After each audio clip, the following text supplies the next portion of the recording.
Hey everybody, the Pixel Power Podcast is brought to you by Green Man Gaming, the only online gaming retailer that gives you Steam codes and pays out royalties to game companies for when they sell their used games. If you go to VGU.TV and click the Green Man Gaming banner on the right sidebar, you get 10% off your first purchase. On with the show.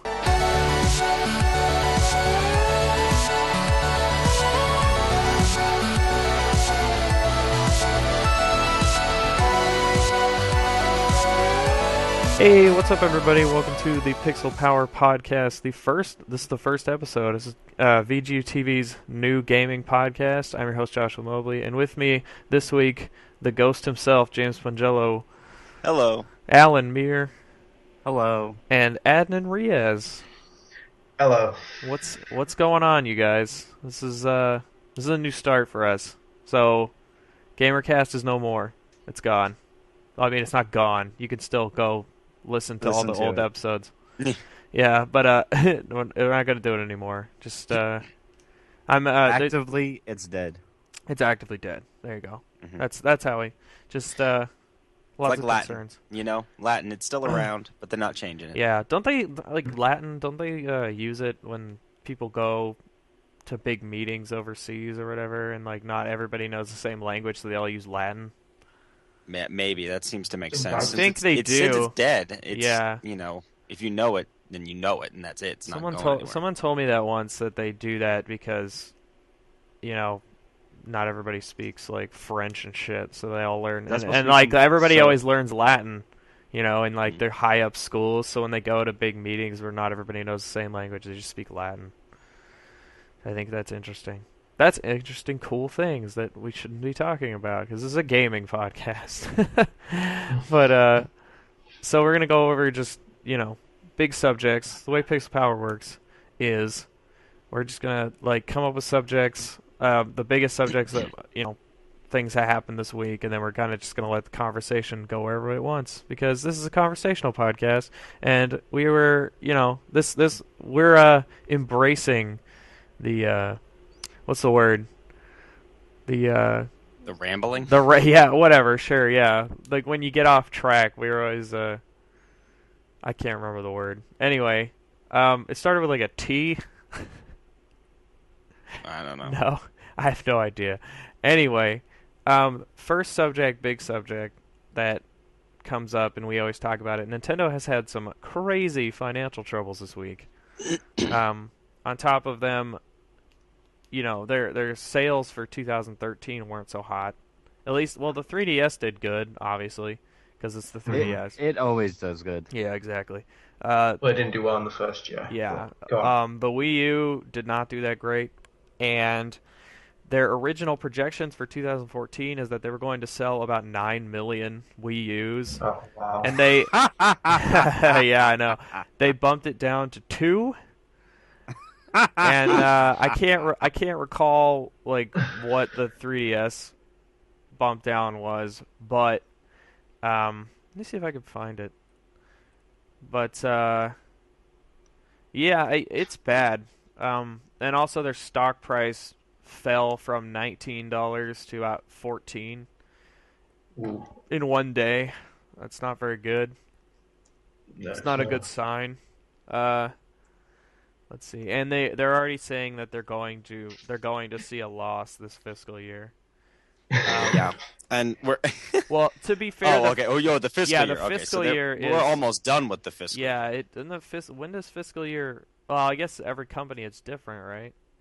Yeah, I think it's slightly different, but isn't it usually like Isn't it usually like 1 quarter offset from actual year? Maybe. I thought maybe a fiscal year ended in like April.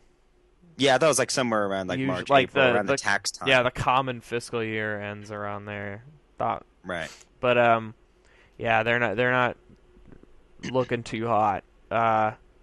Even Iwata said, quote, "Nintendo 3DS did not reach our sales targets in the overseas markets, and we're ultimately unable to achieve our goal of providing a massive sales boost to Nintendo 3DS in the year-end sales season." They couldn't even move enough 3DSs. That makes me wonder, like, how many fucking 3DSs did they think they were gonna sell?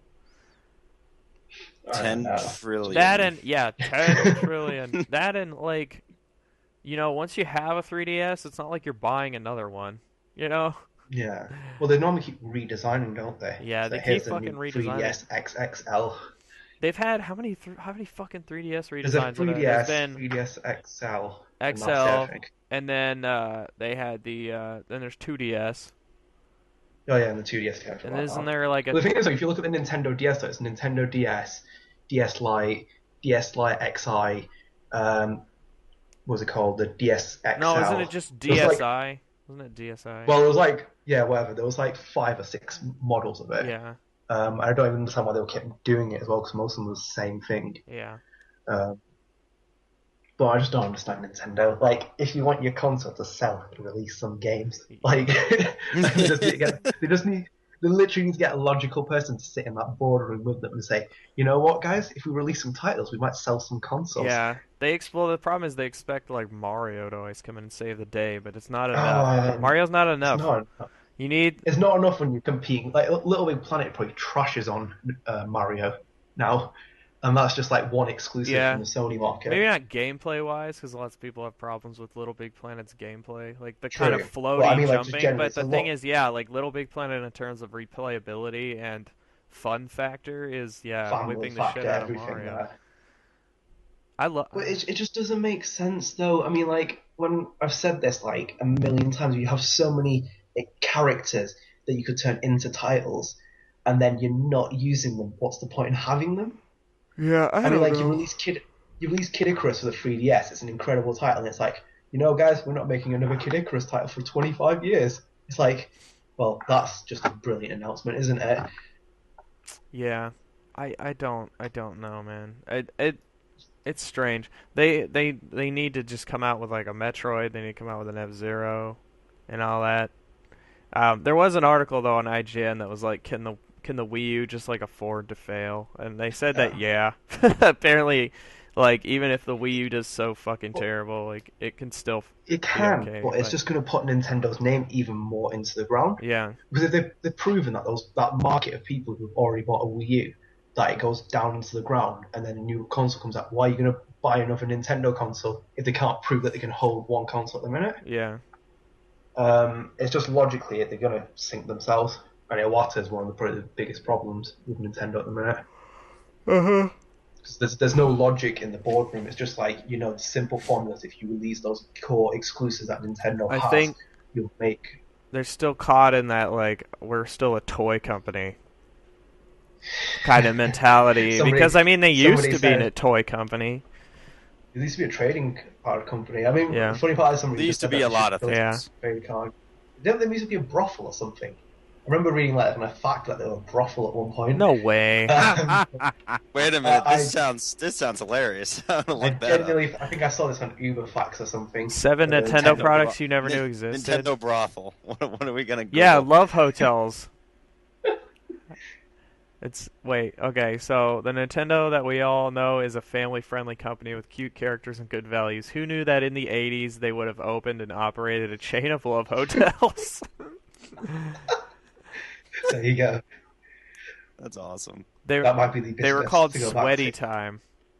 Oh. It said loving couples can escape their kids for a little, quote, sweaty time. Can't imagine what the That is like. Amazing. So I had no idea. You're welcome. Oh, man. That's hilarious. Yeah, the thing is, though, if the Wii U just utterly fails, they're still going to be okay. Like, their stock price and their name might not be that great, but they'll still chug along, Can you imagine trying to, reframe a new name? It's like, guys, we need to get rid of the old image. What can we have? Just like getting Nintendo's. It has, the Navi at the end of the S. I still think the Wii U is just... It's such a horrible name. And it's so confusing to people. Like, people don't understand that it's not even a new console. There's still people out there that don't get it. Yeah. They're like, wait, so... There's still people who'll fight you over it. It's just a controller for the Wii. Do you remember when I wrote that Nintendo article saying why they were running out of Steam? I wrote that in July, and I got absolutely persecuted by so many people on it. They're like, this is yeah. shoddy journalism. And they were like, oh, he's so wrong. Wait till Nintendo bring out the big guns. It's now January. They'll still say the same thing, though. Yeah, that's the dude, fanboys will still say the same thing. Or just wait for Super Smash to come out. Yeah, Super Smash Brothers is not. It's gonna move units. It's not gonna save them. Like exactly. The thing is that I said on that article, I even sent it to one of my friends who's like the biggest Nintendo fanboy. And he just turned around to me and said, like, "You're so right about this." Because it's like the entire point is I don't want to see Mario Kart 8 or Super Smash Brothers. You know, it's just the same thing. It's like, why not give something a bigger chance? I know you can keep producing Super Smash Bros. And stuff like that, but it's not a console seller. And like Mario's just like a bit, no one really cares anymore, apart from Nintendo people. To be honest, they just need it.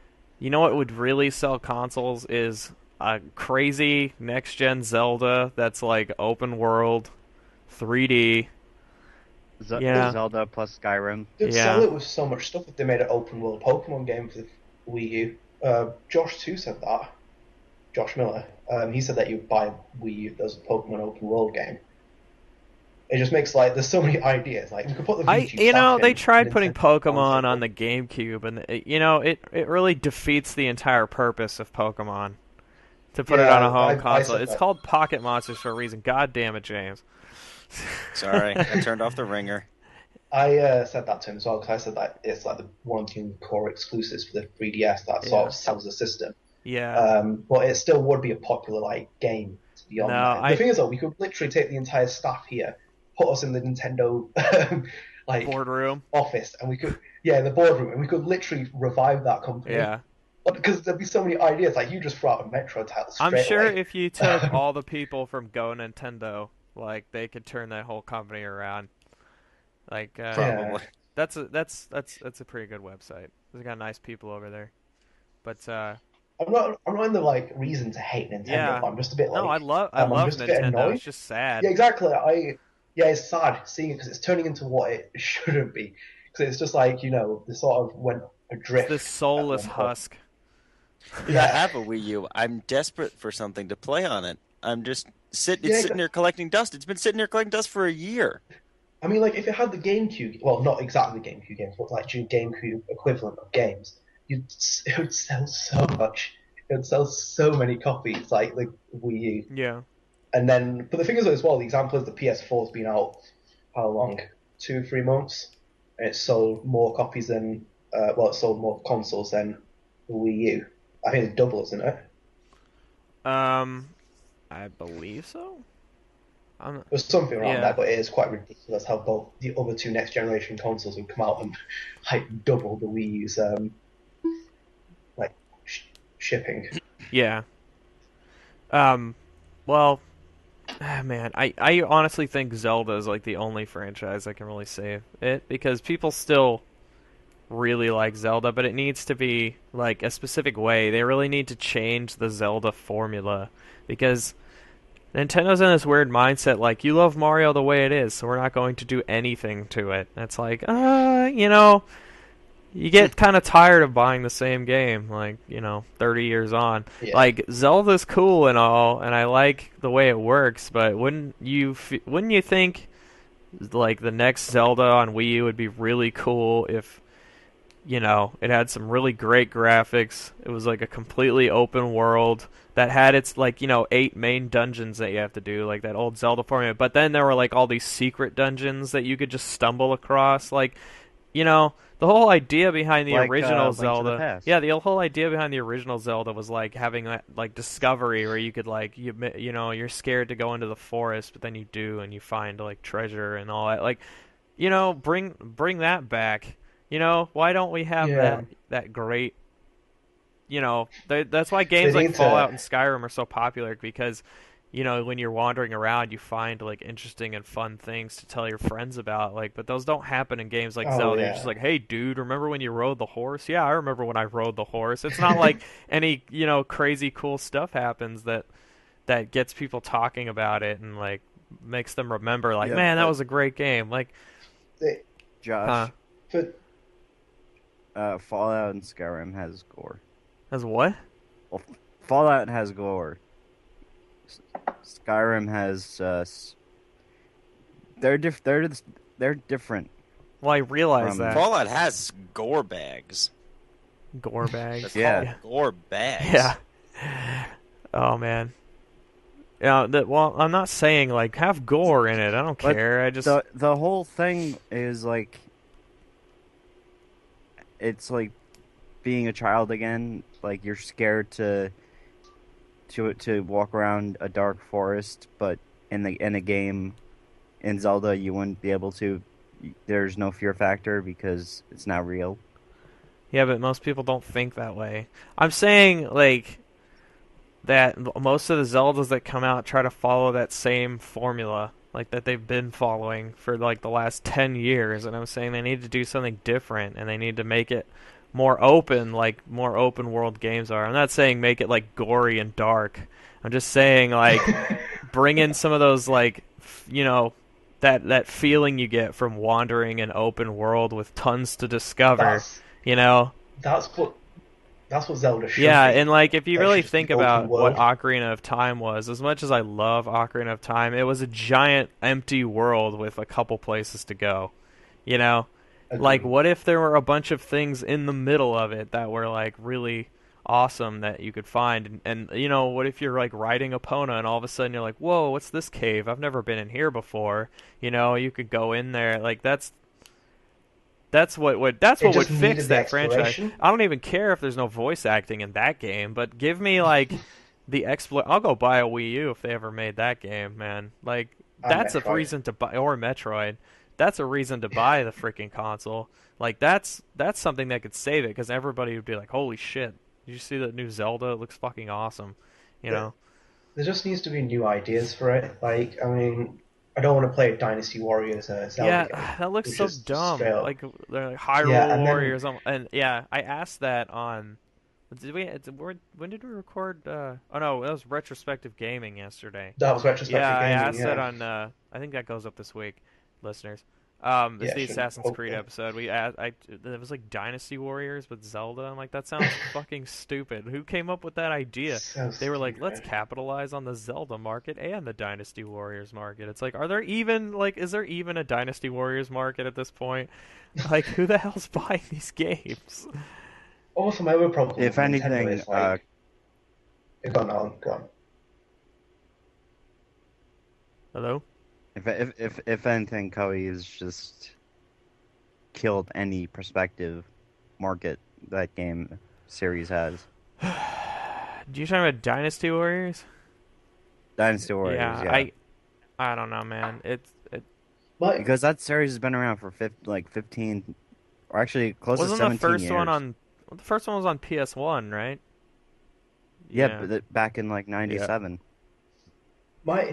My problem was, right, when I was watching Nintendo Direct at the end of last year, I was sitting there, and the news that came out in like sort of this order was Super Smash Bros. New character, Dr. Luigi, Mario Kart 8. It was just doing the same recycled stuff which no one cared about. Yeah. There was nothing really new that was sort of announced. Like, I'm not going to buy a Wii U for Dr. Luigi. Same with the new like Donkey Kong Country. Isn't it the same game, but like they have different characters? It's like, what the hell? Yeah, it's like you couldn't make a whole new game. You know, is it really that hard? I don't understand that. I just don't understand. I mean, I understand making games is hard, but it's like you already have the fucking engine and like tons of assets. You couldn't have just made like 100 new maps with all the same assets. Wait, remember the Donkey Kong TV show? Yeah, I remember that. It was horrible. But it was so great. It was horrible. It was really bad. I remember hating it when I saw it. I'm like, ugh, this is horrible. And the people you thank for that? Rare. That was back when Rare was actually like they actually awesome, released games. yeah, and made games and made like great stuff like Banjo-Kazooie, and man, Banjo-Kazooie is such a good game. Why don't they have games like that? Fucking. That's asking for too fucking much, come Josh. on, Nintendo. Too Seriously, much. okay, yeah. Do you remember? Let's do baby remember steps. Nuts Give us and the open world Zelda with stuff in between. Honestly, just get Bethesda to make the next Zelda game. Like seriously, just Skyrim music starts playing whilst he's trying to Yeah. slay a dragon. Like, Fussru Triforce, that's what we'll do. Swear to God, man, it's just, I don't understand that company right now. I don't know what they're trying to do. Is it like, are you trying to put yourself in a hole and go down? There's no really explanation about it. Yeah. I don't know, man. Okay, this one's kind of dying down, but yeah. So let's talk about the next piece of news. Michael Myers DLC. Yeah, because that is relevant. I know, this Michael Myers DLC in Call of Duty. Adnan knows the most about it. So Right, okay. So let me go through it. Right. So Call of Duty Ghosts released this new map pack. I can't remember what it's called. So first of all, you get a new skin for your dog. You can turn him into a wolf, which is exciting. And then one of the maps, the playable maps, Michael Myers is a character. Right, they haven't given full info of what it's meant to be, but I think he's a playable character in the multiplayer. So like it might work like a King of the Hill system. So like if you kill Michael Myers, you become Michael Myers. Oh yeah, so for those of you that don't know, it's forest. not, Austin Powers Michael Myers. It's Michael Myers, the killer guy from Halloween. Yeah, from Halloween. Can you imagine that? Can you imagine that out of the woods? Yeah, baby. He's not even as Austin Powers. He's just as himself. He's just himself. Yeah, it's just him doing sound effects from his terrible. So yeah, he's running around the forest with an axe, and you can kill your enemies and whatever, and it's just the most ridiculous thing. That the I series saw has done the trailer so for far. that, and I honestly thought I was looking at DayZ footage. I have problems with it because start off with, barring the fact that you're playing a first-person shooter, you wouldn't see that you are Michael Myers. So what does make the difference? of You're being like, Michael yeah, Myers? I'm Michael Second, Myers, kind of. Second, Michael Myers didn't run around with an axe. He killed people with his trademark butcher knife, which is just ridiculous that it's done like this. And then, thirdly, what's the appeal of Michael Myers in Call of Duty? With like compared to like the people who play it now, like are really those kind of people like John Carpenter fans or Halloween fans? That's what I'm confused about. Yeah, I don't know. You know what would be awesome though? Because I'm fine with it doing actually quirky stuff, like it's done with the zombies, where they had like all the leaders, where they had John F. Kennedy and Richard Nixon, Fidel Castro. That was cool. It was interesting. And then when they brought George Romero in for zombies, that was like quite a nice feature. But this is just the most ridiculous thing they've pulled off so They were far. just like, we're running out of ideas. Just fucking. I don't know how It'd they be expect awesome you if to they, pay $15 for this. Like it must be $15 for the DLC pack, and it looks like probably the worst DLC pack I've ever seen. Can I just say, I would be more excited if they did a DLC if they did a the Romero type thing with the thing. With the Call of the Dead. Yeah. Yeah, that was good. That was interesting, and it sort of fit into what Treyarch were doing. But this Infinity Ward team doesn't even know what it's pulling out. At Well, the minute. Infinity Ward is Really it's doesn't. still, I'd love to use this word again, a husk. Yeah, A it's a shell of his former self It's since like shut up. Zampella and them got kicked out, and then there was that mass exodus. But you know, I don't we understand. get why they Titanfall would because of it's it, just so not- that's pretty cool. Yeah, but I mean, like the thing is though, is what I just Cool, don't I understand guess. was- I just don't understand why Michael Myers is a character. Why? Who thought this was a good idea? Yeah, I don't get it either. It's The novelty's not there. Like I mean, like when you had Injustice, they bought Scorpion in as DLC, which was a nice quirk, and then like the Mortal Kombat game had Freddy Krueger, which was funny. But this one just doesn't fit in the slightest, especially when it's put in the multiplayer. yeah, I don't get it. I'm just saying, the Freddy Krueger DLC in Mortal Kombat should have been Predator. A predator? Explain yourself. A Cyrax and what's his face? I don't know. I can't remember his name is. The robot Yeah. dudes. They John Tobias confirmed that they were based off Predator. Mm. Yeah, they have the dreads. Who and even everything. owns the copyright for Predator? Thank Arnold. you, Universal. Jack of the Arnold himself owns Arnold. them. Didn't They make it. wasn't it 20th Century Fox? Maybe, I don't know. That made that movie. That sounds like a good enough. Well, yeah, I suppose it's 20th century. I don't know, dude. Yeah, that's ridiculous. I'm not even.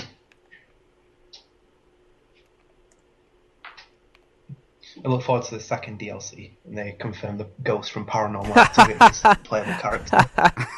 That's awesome. It'll make it more interesting. The ghost from Paranormal Activity.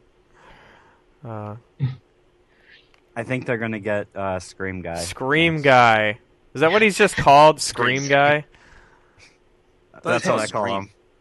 Yeah, it's just called Scream. I call him Scream Guy. Yeah, you could call him Scream Guy if you want. Like just Scream like Doom Guy. Doom Guy is you. Jesus Christ.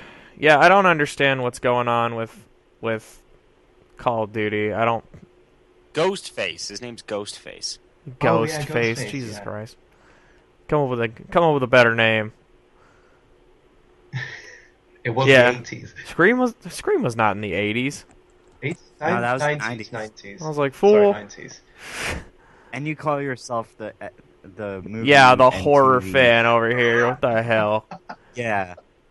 Hey, yo! Having a long day. Scream was in the 80s. Alright, big guy. Whatever you say. Anyway, the other subject I wanted to talk about, even though we've talked about it like a billion times, is not on this podcast though, is PlayStation Now. Also, I haven't heard James talk about it, so this would be an interesting way to get his opinion on it. PlayStation Now, for those of you that don't know, I don't know how you don't know by now, but if you don't know, PlayStation Now is the streaming service that Sony bought Gaikai for back in the day. It's going to launch in the summer. It's going to let people stream their PS3 games to PS4 and Vita, which sounds pretty awesome. Solves the backwards compatibility issue, even if Sony doesn't agree that it does. I think it does. And ultimately, they say they want to have the ability to stream your PS1, PS2, PS3, and PS4 games to your phone, tablet, PC, like any device you can think of. Did they say PC? I would assume, but I don't know actually for sure. I don't. They said phone, TV, tablet. Well, phone, TV, and tablet. And of course, PS4 and Vita. I mean, I can't imagine playing The Last of Us on my phone, but it's still pretty cool. James, I haven't heard your opinion on PlayStation Now, like how you feel about it. You're gonna have to explain to me what it is. It's a game streaming service, so it's like instead of downloading the game, you just stream it. Is it the same price as buying it? I assume what you do is you buy it, and then after that you can just stream it. But apparently it's going to be tied to some kind of subscription model, but they didn't say what. And like, the guess is that maybe there's going to be a second tier of PlayStation Plus, like that will be a little more expensive, but then you'll get to use PlayStation Now. I don't know. They didn't really say, but I mean, I like the idea of streaming stuff for convenience, but I have to say I like my physical copies of things. I kind of feel like there's a lot of stuff going on with the internet right now that because like we had that whole stupidity about the net neutrality and everything, and that's always cropping up as an issue. And what happens when all of a sudden you have to pay more just to be able to stream something? Yeah. If you had a physical copy and you could just play the game offline, it wouldn't be a problem. The problem is that's going to go away. Like, I was going to agree. Yeah, I know. That's why like, my thought process on it is I don't really particularly like the idea of throwing it out there and having basically the problem is you lose this concept of property. Like, because I have and I'm not ashamed to admit it, I have a lot of toys in my room right now that I'm looking at. It's okay, dude. There's a lot of toys in my apartment. Some Ninja Turtle stuff. And I'm thinking, like, I own that stuff. It's mine. If someone were to come in here and say, hey, you don't really own that, I'd punch him in the fucking face and throw him out of my house. Jesus. So Just that's like a little Jazzy harsh. Jeff? Just like that. No, but Jazzy Jeff was always okay. It was comical. This would be a painful kind of I break their nose and then throw them out of my house. Hey, how dare you anyway. talk shit about my Ghostbusters toys? No, but seriously, I can point to particular ownership over that. But even with discs, it's getting a bit iffy because you own it's like with the on disc DLC. You don't technically own everything on the disc. In fact, you don't own what's on the disc. You own that one particular copy, the physical disc you own. But you don't own the content on the disc because the content on the disc is the intellectual property of the other person. You can't replicate it and give it out. That's illegal. So it gets kind of wonky with the, what you do and don't own. And I think making that even stickier is just it's more of the same of like if you buy a game digitally, like it's the same idea. Yeah, I mean, it's the idea is digital buying, which is something that for certain types of like little arcade games that I really don't care if I never had access to again, I'd be like, all right, that kind of sucks, but big deal. But I don't want to buy a $60 game. They say they can revoke access, but like when has it ever happened? I've never heard of anyone. I mean, they take games off the market, but you still have them, and you still have them in your download list. They never get rid of that. My biggest worry with PlayStation now is in case if the PlayStation network has another blackout. Another blackout, like, yeah. When it went down for that's like always a 2 or 3 fear. weeks. But yeah, and obviously, if the PlayStation Network went down, their physical games still worked, right? You didn't have exactly. That's why not have access to it. See, that's why I prefer having my physical games like PlayStation Plus. That's true. But PlayStation Plus or PlayStation Now, isn't like the required future. It's just like another option if you think about it. Plus, it's oh no, I like the ideas. I like the idea of streaming things. I just you know what to me it's kind of like I pay the $9 or $10 or whatever a month for Netflix, and for me now if I had to pay $20 for access to a particular movie on Netflix or something, I don't think it would be worth it. But the fact that I pay a low fee and then every month and then I get access to whatever the library is, and the library shifts and changes all the time, but I have unlimited access for that $10, that's fine to me. So I would be okay, like say it might be more expensive for video games, but say $20 a month and you get unlimited streaming access to whatever games are in the library. They might I don't think it's going to work like that, but if that it would did... be okay for me. But a game to a game. I'm not saying that's how it would work. I'm saying for me, for a streaming gaming thing to be acceptable, it would have to be more like that Netflix model and not like a just purchase per game, but then all you do with it is stream. Because if I'm still paying $60, I'd want a copy of the game. Well, no, it's not. It's not like that. I think you're misunderstanding it. It's not like I'm buying. So you buy the game and then you can stream it. Right. Like that's. So like you pay the $60. No, I understand it. I understand it. I'm saying for a streaming thing, for me to feel like I'm not gonna be afraid of being cheated or of losing it, the Netflix model would work. But if it's going to be something I'm going to pay $60 for a particular game, I want a physical copy of it. Like I don't care that I don't get a DVD of whatever movie I'm watching on Netflix because it's whatever. It's just whatever they have in there to stream. I don't care. I'm not paying that much money for it. But when I'm paying $60, I'd like a physical copy. So I like the idea of streaming, but I'm not sure that this is the way I'd want to do it. Well, I think it's gonna be great just because. Now you literally can just get rid of all your old consoles. Like it feels cool. So like you can get, you can buy your PS1, PS2, PS3 games on the PlayStation Store, and then you can play them later on as much as you want digitally on the PS4 with the DualShock. Like imagine playing all your PS3 games you want to go back to, but you don't want to use the DualShock 3, and you can use the DualShock 4. Sounds freaking amazing, right? Well, you can do it now. But that and just it opens the door for renting games, which I think is like they said that you're gonna be able to rent games. So you'll be able to pay like maybe like $1, $3 or whatever, play it for like an hour. That's nice. And then you'll be good.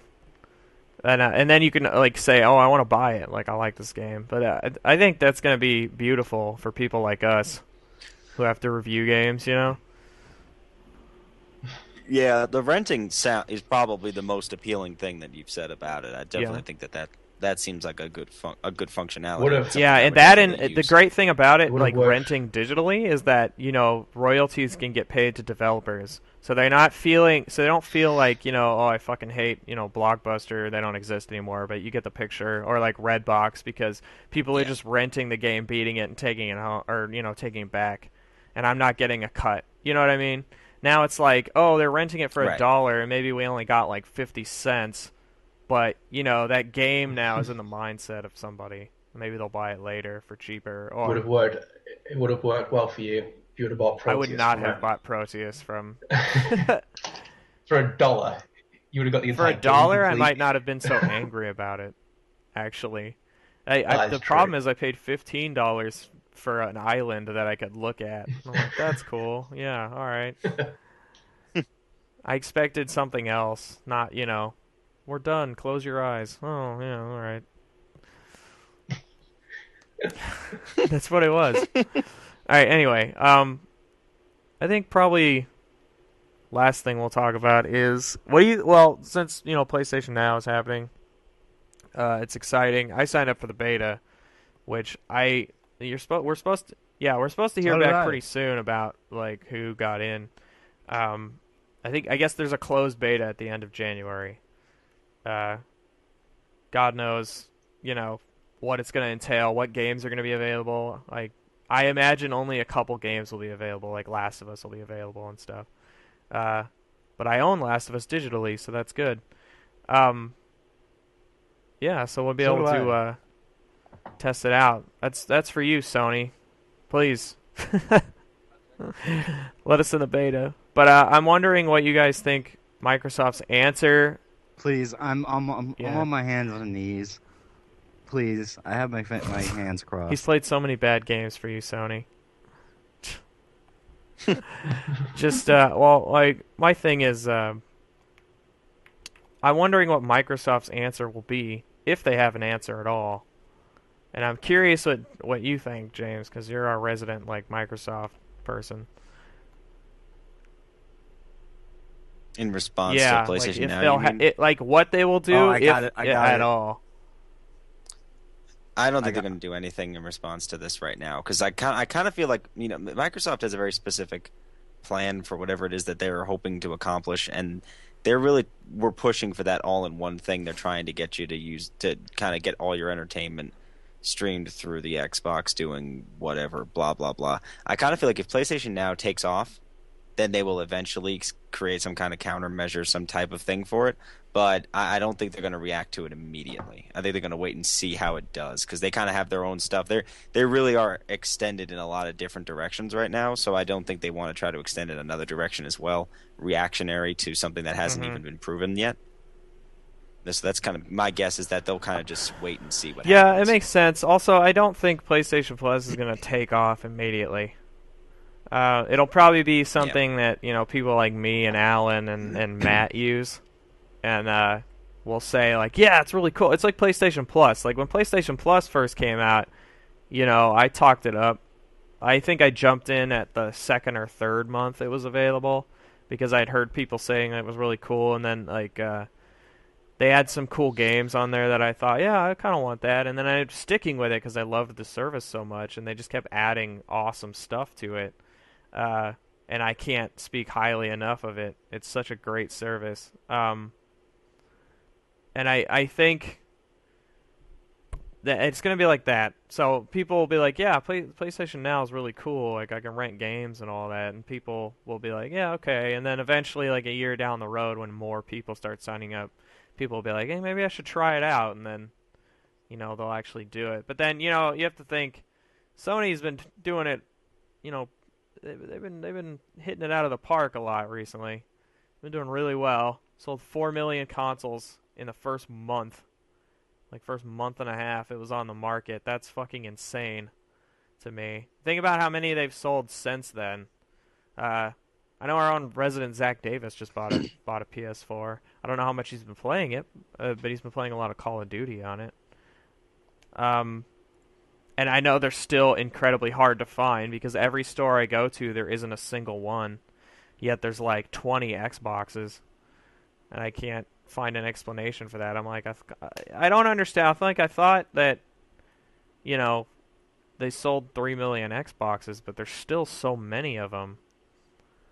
Was it maybe it's just like because I don't know. I can't find an explanation for it. Did they just make more? Like, I don't know. What do you think, James? Did they make more? Did Microsoft just be like, let's make like twice as many PS4s? I don't know. I really don't know. I mean, they're clearly selling. Apparently better, in the U.S., which is surprising. Yeah, they sold better, but I still can't believe that because every store I've ever gone to, no one can find PS4s, and like I don't know if that's just because they're spread more thin. Yeah, they might just not have made as many. I have no idea. I really don't know the numbers. It's really strange though, because like the Xbox Ones, I really don't think I'd have a hard time going out to a store right now and finding one. I went to Target. Yeah, I would. I went to multiple Targets just recently, and every single time I've gone, the PS4 case is completely empty. It's drained dry, and then the Xbox One is like overflowing. There's so many Xbox Ones, and like, I've never seen a missing space in the Xbox One case, and it makes I don't know if I don't think Microsoft's lying. I just don't know where they're getting these numbers from. Like, are they just saying like to not upset their investors or say like, oh, things aren't going as bad? Are they saying like, oh, we sold this many to retailers? I don't know. But I'm not sure. It's weird. It's a strange situation. But yeah, I think that's about it. Was there any other news that like anybody knows about? Like big news? I can't recall like anything else really. Oh well, yeah. Actually, we can talk about the Titan. The player count thing of Titanfall. At first, I was mad. So I was mad. Josh, well, I'm not like legitimately mad. I was just like kind of being my funny, ranty self when I was saying listeners. We were having a meeting and we were talking about this Titanfall player count, which is 6v6, right? 6-on-6. I'm pretty sure. Yeah, it's 6-on-6. Yeah. So 6v6. Yeah. I was saying like they're gonna have all these AI and shit going on, and I was like, why couldn't they just have 20 people on the map? And then we brought up that game Mag, which was a PlayStation 3 game that was not fun. But regardless of the fact that it wasn't fun, I said they managed to have 256 people on the field at one time. How come, like, the people who redefined the first-person shooter, as everyone says, can't, get 10 or 20 on a field? But Adnan, you had a really good point. You actually changed my mind about how I felt. You said that they want this game to be like in MLG and competitive, so it should have smaller teams. But people still seem to be really angry about it. I think if the more people are going to be angry about it, it'd probably be the PC community, from like what I can expect, because they're probably used to like having big lobbies going on. But the thing is, though, for me, is that Vince Zampella and the others and co said that this was never going to be a big FPS shooter with multiple massive lobbies. And if these, and also we're talking about, as you said, the people that supposedly redefine the shooter genre. Their entire point is if they're going to redefine it again, why not keep it simple? Like, it doesn't need to be blown out of proportion, because 6v6 competitive team deathmatch or whatever is what you need in a lobby, not 20v20 TDM, because it's just going to get a bit like, it's going to go crazy. It's not going to have any balance. Like, when you have a proper match, like I used to go in a ground war lobby on Call of Duty, and I just think that was a bit like, all over the place. And that was just 9v9. And obviously the map structure is going to be important to look at, because it depends on how you're going to do the respawns and stuff. Because they've had like 40v40, I don't think everyone will be able to fit on the map. But I'm not really too fussed. I'm fine with 6v6. I mean, this is like a learning curve as well for them, because if they can like really push it, and like if this is a really successful title, they might be able to push it in the next title. So they did that with Modern Warfare 2 when they went 9v9 in Ground War. So I think they might be just like testing out the limits of it, because they said that the AI messes up as well if they start introducing like more than 6v6. I don't know what they meant by that, but yeah, we'll see. Also, it makes sense for like esports, because Call of Duty became this big esport kind of thing. I don't know how competitive like Call of Duty esports is. I've never watched it. I think it's only an esport just because of how popular it is, to be honest. I don't know. I've never watched like. It's still very dominant in the MLG. I know Halo was huge for a while. I think it's still pretty big, but Halo's not as big as it was. Yeah, I'm not sure how big it is as it used to be, but it was very like. It was that at one point next to Call of Duty. Pretty much now it's like League of Legends, StarCraft, and Dota. Like those are the big ones. Call of Duty and obviously Counter-Strike get some sway and all that, but honestly the only games I really pay attention to on esports are like Dota 2 and StarCraft, and I barely pay attention to them. I'm just like, oh, there's a big event going on. Let's see, you know? It's like, or like on holidays when there's nothing to do, you're like, oh, I could watch some people play Dota. It's like about it. I'm not one of those people that's like super into esports. Although I was, this is a funny story. I don't know how many people have told about this on the site, but back in the day when Unreal Tournament 3 came out on the 360, it was like in the summer. And a friend and I created an MLG team, like for Unreal Tournament 3, and by the end of the first ladder season, we were third place on the entire ladder, and we were really proud of that. But that's probably the best we ever did at any MLG shit, and it was only because we were like 15, had no jobs. So we could just sit there all day playing Unreal Tournament, and B, it wasn't highly competitive game, like people weren't clamoring to watch or play fucking Unreal Tournament. But I think I can't wait for like when it Are you getting it on? PC? Or are you actually going to get an Xbox One when it comes out? Right. 360 if it comes out 360.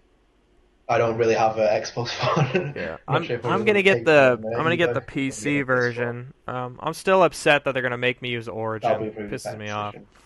Fucking hate Origin.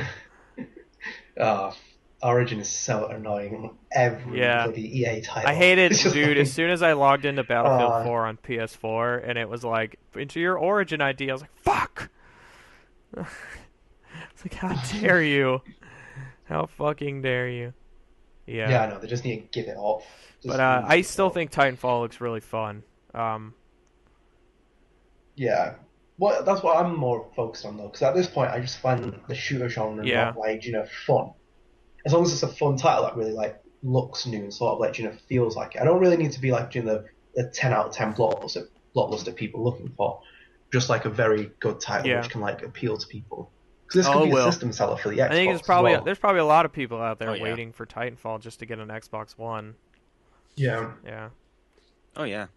It's a good move by Microsoft as well, especially when they appeal to the people who play shooter games, well, all the exclusive content they get from Activision on Call of Duty and stuff, so that's why it's worth it to buy the exclusivity for the first game, even the second game in the series. If it goes multi-platform, who cares? You got the system. Yeah, well, the idea is that it will go multi-platform. He said Titanfall as it's weird the way they phrase it. Although I'm pretty sure Sony's already talked to them like, hey dog, like the second one's got to be on PS4, and but it's the way they phrase it is always like, well, the series itself isn't exclusive, but this first game is, and it's like, well, you know. But then again, it's like, why are you even making it a series? Isn't it a multiplayer only game? You know, it's. Yeah, well, I mean, I guess they could make another multiplayer only game with the same basic idea, but update it. You know. What they want to do is like they don't want to like close off all options, so they always try to be as vague as possible. So if they just came out and said like we're not making time for PS4 people, but like be all of the news and everything. So they try to be like a bit vague. So it's like possibly it could make it into the future, or like if another title. Like they just try to be really vague about everything. So you have to sort of like not get caught up in their words. Well, that was a smart move. Well, yeah, it's going to be an interesting title. It's smart on their part because it wouldn't be, it wouldn't be smart because gamers and N4G people remember everything ever, so you don't want to get caught in that whole "you said months ago." Fucking or NeoGAF people also. Those fucking. Oh yeah, they'll be all over that. All over it. Yeah. Well, other than that, I don't know that there's any I other... have one more piece. What? I have one. It was Phil Spencer. He said he wants to try to keep Gears of War an Xbox One an Xbox exclusive. When is this from? Didn't he say that a while ago? From a day ago on N4G. Wow. I could have swore Spencer said this like he wants to keep months ago. He wants to keep Gears of War as a whole, or like Gears just the next exclusive. game. He doesn't. A whole. Well, isn't it published by Microsoft Game Studios? So isn't that kind of like? Right, but isn't it owned by Epic? Yes, they have an interesting deal, the two of them. I think Epic Games owns they can sort of move it. It was a really weird deal that they did, but technically it isn't owned by Microsoft Studios. But I'm not sure about this. I mean, I would like another Gears title. I'd like him to go back to what made Gears so great. That's what I mean. That's what I'm looking for. Like, I think obviously with like my problem is as well with like Rod Ferguson and Cliff Bleszinski leaving, which is a problem. It's also a good thing as well at the same time because it sort of ran it into the ground quite quickly. But like, I mean, with fresh faces, new team, you can sort of like it doesn't have to be like you have to shut it down because everyone left. You can sort of give it a fresh start, going back to formula. Shame Chris isn't here, but going back to formula and you like sort of back to formula. 2 weeks. Thank you. Yeah, well, lost the Spider-Man. contract by then.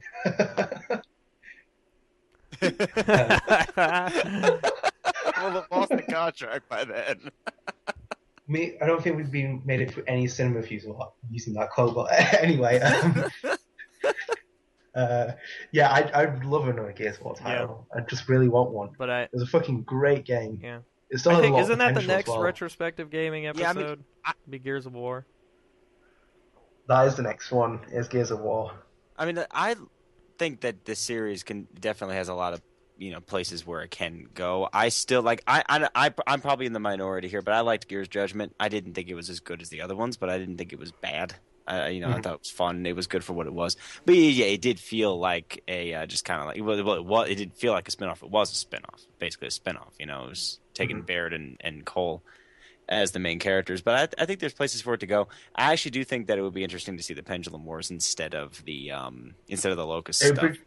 It'd be so we've seen the ambitious. Locust, we've seen the Lambent. Let's actually see the Pendulum Wars. And I know they'd say, okay, no Lancers with the chainsaws because that's something they didn't do until the Locust came around. All right, fine, keep continuity. We don't get to chainsaw. You can still do it in multiplayer. Big freaking deal.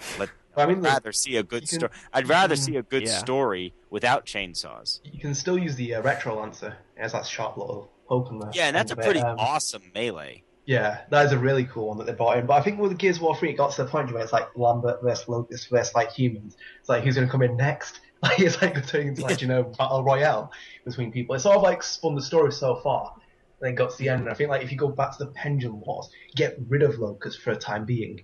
It's really ambitious, and you have a title where it's humans versus humans, like two superpowers fighting on this planet.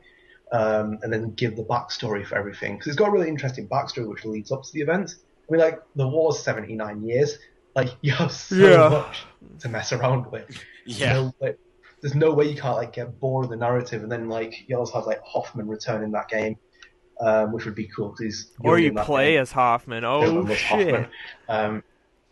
You probably could. You probably could because like his units. Because I'd probably say you're going to be a cog soldier. So let's see, Pendulum Wars 79 years. I mean, Colonel Hoffman was what 47 when they started. Yeah, you can still be like 100, like 20. You can still be badass. He's like, Marcus, kill Marcus. me, kill me! I hate life. I've been here 120 years. All I've done is fight.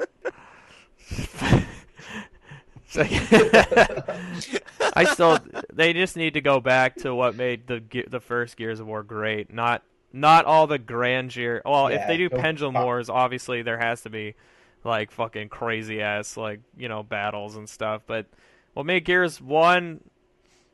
Man, whatever Huh? happened to the Krill? The Krill died. The Krill all died or something, but yeah, Well, I don't know why they basically, didn't bring yeah. them back for this in the second and third games. I It- thought that right. those levels were great, so I Yeah, don't know they why were- they wrote them to They die. were great, but I'll tell you why it happened because I was like that for ages. So basically, when they detonate, spoilers, when they detonate the light mass bomb in the first title, they eliminate the Krill, and also Rom controls the Krills. Like no other locus can control them, so that's why they eliminated him because you get rid of the general because that's why you can use it in the DLC during his Krill Okay. attack. Right, So right. that's why they got rid of it. So there's no Okay. Krill basically. So that was like one of the biggest like losses for the locust. It was a bit sketchy. Yeah, I just how kind of feel they like did it's it. one of those things like they didn't need Yeah. to write it out like that. Yeah. It wasn't a necessary thing. They Didn't could need have to written write it so it that they wrong didn't out. die. And that was a great gameplay mechanic. They kind of like When just you were running you through the really were lights. terrified of those. They were like little piranha bats. things. And Oh yeah, it's the like best when part of the lights- first game Little was hearing bad Baird fuckers. go, "Oh, there's krill shit everywhere." It was Actually, wait, great that's when the you have second. to- That's the second. The best was when he goes, "We're gonna get dysentery from this shit." Yeah. It's great when you have to like run through the lights in the campaign, and you have to avoid the krill. Yeah. That was a great mechanic. It was just like you're literally on the like back foot now, and you have to be careful about what you do. But yeah, I mean, like as well as like, everything I said, like I think there should be another ROM. That guy was too cool. You just turn up at the end of the game, he's on a train with like a torrent in his hand.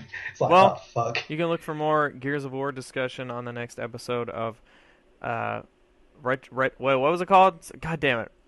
Retrospective gaming. I wanted to say Retrospective Retrovision for a second. gaming. I was like, no, that's something different. Yeah. It's had all kinds of names at the minute. I think it was retrospective gaming to start off with. Then it changed to retrospective gaming. It's sort of like you went through this thing when me and Chris were like, we'll just go with Yeah, whatever's- next episode of like, whatever Retrospective suits Gaming is people. going to be all about Gears of War series, so look for that.